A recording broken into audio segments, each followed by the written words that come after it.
Hello friends, मैं हूं आपका दोस्त संजीत। कोडर एनसी लैंग्वेज सीखने की सीरीज में हम स्ट्रिंग पढ़ रहे हैं। तो हमारा जो अगला फंक्शन है वो है स्ट्रिंग कंकैटिनेशन। इसका यूज बेसिकली आप दो स्ट्रिंग को कंबाइन करने के लिए करते हो।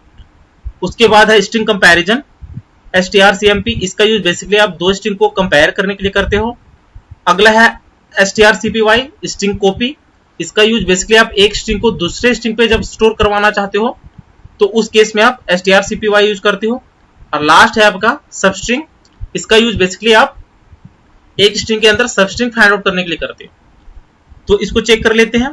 तो यहां पे हम क्या कर लेते हैं, एक अलग से फाइल बना लेते हैं। तो हमारा जो फाइल नेम रहेगा वो स्ट्रिंग फन के नाम से रहेगा, क्योंकि हमने स्ट्रिंग फंक्शन के नाम से ऑलरेडी बना रखा है। यहां पे हेडर फाइल्स इंक्लूड कर लेते हैं, इंक्लूड studio.h, इंट मेन। अब यहां पे हम क्या करते हैं, एक स्ट्रिंग बनाते हैं। तो उसके लिए एरे बनाना पड़ेगा आपको। तो कैर नेमो ले लेते हैं और इसका जो साइज रहेगा 25 रहेगा। अगला जो है आपका name2 होगा, इसका भी 25 रहेगा। अब यहां पे यूजर को एक मैसेज देंगे, printf एंटर name1। और यहां पे हम गेट्स में name1 एंटर करवा लेंगे। उसके बाद दूसरा मैसेज होगा एंटर name2, और यहां पे हम सेम गेट से name2 प्रिंट करवा लेंगे। उसके बाद यहां पे हम कंकैटिनेट करेंगे। तो कंकैटिनेट करने के लिए आप क्या करते हो, strcat। किसमें करना है, name1 पे करना है name2 को। तो ये क्या होगा, दोनों कंबाइन हो जाएगा। इसको हम क्या कर देंगे, प्रिंट करवा लेंगे। तो printf %s, name1, क्योंकि आपने name1 पे कंकैटिनेट करवाया और यहां पे ये name2 आएगा। इसको सेव किया, कंपाइलर रन किया, एंटर name1 पूछ रहा है तो हमने डाला संजीत, और एंटर name2 में डाला कोडर। तो देखिए संजीत कोडर कंबाइन कर दिया इसने, क्योंकि आपने name1 पे कंकैटिनेट करवाया हो, तो इसलिए वो name1 पे उसको ऐड कर दिया। अब अगला है आपका स्ट्रिंग कंपैरिजन। स्ट्रिंग कंपैरिजन के लिए आप क्या करते हो, दो स्ट्रिंग को कंपेयर करते हो। तो यहां पे इसको हटाया और यहीं पे हम कंपेयर कर लेते हैं। इफ cmp str भी आएगा,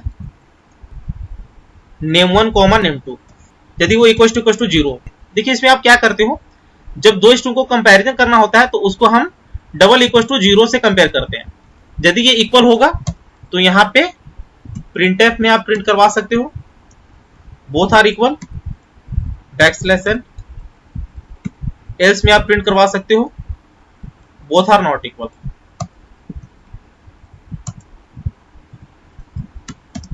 इसको सेव किया, कंपाइलर रन किया, एंटर name1 पूछ रहा है तो हमने डाला संजीत, एंटर name2 पूछ रहा है तो हमने डाला कोडर। तो देखिए बोथ आर नॉट इक्वल, क्योंकि दोनों इक्वल नहीं है। एक बार और चेक कर लेते हैं, enter name1 Sanjeet, enter name2 Sanjeet. तो देखिए बोथ आर इक्वल, क्योंकि दोनों इक्वल है। अगला है आपका स्ट्रिंग कॉपी। स्ट्रिंग कॉपी के लिए कुछ नहीं करना होता है, एक स्ट्रिंग को दूसरे स्ट्रिंग पे कॉपी कर देना होता है। तो उस केस में हम क्या करते हैं, यहां पे सिर्फ हम एक ही नेम एंटर करवाएंगे और इसको हम कॉपी कर देंगे name2 में। name2 में हमने कॉपी कर दिया name1 को, और name2 को हम प्रिंट करवा लेंगे। यदि वो प्रिंट हो जाएगा तो इसका मतलब हमारा वैल्यू कॉपी हो गया है। इसको सेव किया, कंपाइलर रन किया। तो देखिए एंटर name1 पूछ रहा है तो हमने डाला संजीत। तो देखिए ये संजीत प्रिंट करवा दिया है। इसका मतलब ये है कि हमने जो वैल्यू एंटर किया है वो name2 पे स्टोर हो गया है। और लास्ट जो आपका फंक्शन है वो सबस्ट्रिंग है। तो उसके लिए हम क्या करते हैं, एक वैल्यू एंटर करवाते हैं यूजर से,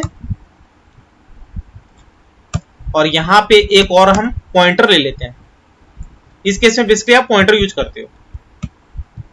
तो वो कैसे करते हैं आपको बताता हूं मैं।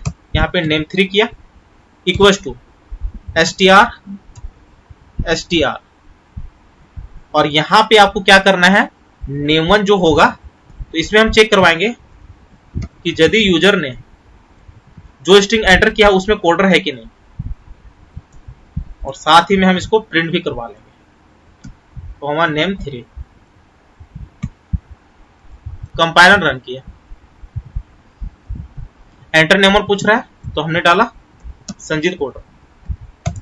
तो देखिए इसने कोडर प्रिंट करवा दिया है क्योंकि इसको कोडर मिल गया है। सपोज यहां पे हम कर देते हैं संजीत, इसको सेव किया, क्लोज किया, कंपाइलर रन किया, तो यहां पे हम डालते हैं हेलो संजीत कोडर। तो देखिए संजीत कोडर प्रिंट करवा दिया। इसका मतलब बेसिकली ये है कि जब आप मैच करवाते हो तो जो भी इसको मैच मिलता है उसके बाद के सारे स्ट्रिंग को ये कंसिडर कर लेता है और आपको प्रिंट करवा देता है। तो उम्मीद है ये वीडियो आपको अच्छी लगी होगी। यदि अच्छी लगी होगी तो चैनल को शेयर एंड सब्सक्राइब जरूर करें, साथ ही बेल आइकन को भी प्रेस कर लेना ताकि जैसे ही मैं एक नया वीडियो अपलोड करूं उसकी नोटिफिकेशन आपको तुरंत मिल जाए। Thank you, happy learning.